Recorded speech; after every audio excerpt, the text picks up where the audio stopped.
శ్రీమన్నారాయణ. అస్మద్గురుభ్యో నమః. శ్రీమతే రామానుజాయ నమః. ఈరోజు మంచి మాటలో క్షమించే హృదయం గురించి తెలుసుకుందాం.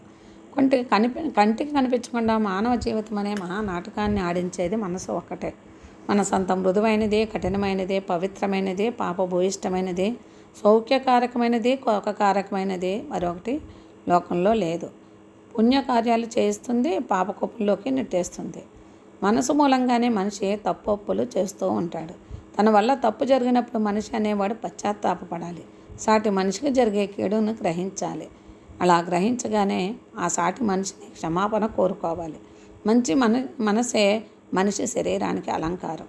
ప్రసన్నమైన దివ్య భావాలు ఆవిర్భవించే మనసు చెడు ఆలోచనను, దుష్కర్మలను ప్రేరేపించదు. మంచిని విన్నప్పుడు, కన్నప్పుడు మనసు దుర్మార్గాన పోదు. సత్సాంగత్యం వల్ల, సద్గురు బోధన వల్ల హృదయం ప్రక్షాళితం అవుతుంది. ఎంతటి గొప్పవాడైనా, మేధావి, పండితుడు, శాస్త్రజ్ఞుడైనా అనుకోకుండా పొరపాట్లు దొర్లుతూనే ఉంటాయి. జరిగిన తప్పుదాన్ని అంగీకరించే సంస్కారం ఉండాలి. అంతేగాని నేను చేసింది సరైనదే అని అడ్డగోలుగా వాదించకూడదు. క్షమాపణ కోరితే పోయేదేముంది? అహంకారం తప్ప. యుగాల్లో మహామహుల చరిత్రలోని ఎన్నో దోషాలు దొర్లాయి. కైకేయి తన 2 వరాల వల్ల జరిగిన పరిణామాలకు తర్వాత ఎంతో పశ్చాత్తాపడినట్లు మనకు తెలుసు. అర్ధరాత్రి వేళ అశ్వత్థామ పాండవులను పాశవికంగా వధించగా అర్జునుడు అతన్ని బంధించి ద్రౌపది ముందుంచుతాడు. భీముడు అతన్ని వధించే ప్రయత్నం చేయగా ద్రౌపది వారించి బ్రహ్మహత్య మహాపాతకమని, పైగా కన్నతల్లి గర్భశోకం భరింపరానిదని అశ్వత్థామను క్షమించి విడిచిపెడుతుంది.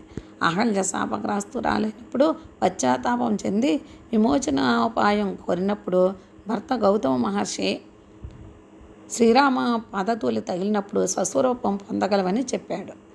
శత్రాజిత్తు తన సమంతకమణిని శ్రీకృష్ణుడు దొంగిలించినట్లు నిందవేయటంతో పరమాత్మ అడవులకు వెళ్ళి ఎంతో కష్టపడి మణిని సాధించి శత్రాజిత్తుకు అప్పగించాడు. శత్రాజిత్తు వాసుదేవుని దూషించి నిందించినందుకు క్షమాపణ కోరుకున్నాడు. విరాటరాజు కంకుబట్టుతో పాచిలాడుతూ ఆగ్రహంతో పాచికలు విసిరివేయటంతో కంకుబట్టు తలకి తగిలి గాయమే రక్తం కారసాగింది. కంకుబట్టే ధర్మరాజాన్ని తెలియటంతో విరాటరాజు క్షమాపణ కోరుకున్నాడు.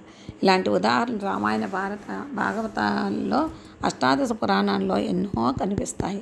చేసిన తప్పును ఒప్పుకొని క్షమాపణ కోరినట్లయితే క్షమించేవాడి కంటే క్షమాపణ కోరినవాడే గొప్పవాడనిపించుకుంటాడు.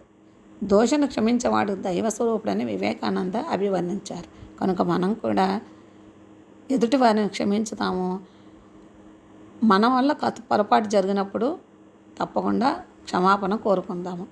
జై శ్రీమన్నారాయణ. అస్మద్గురుభ్యో నమః. శ్రీమతే రామానుజాయ.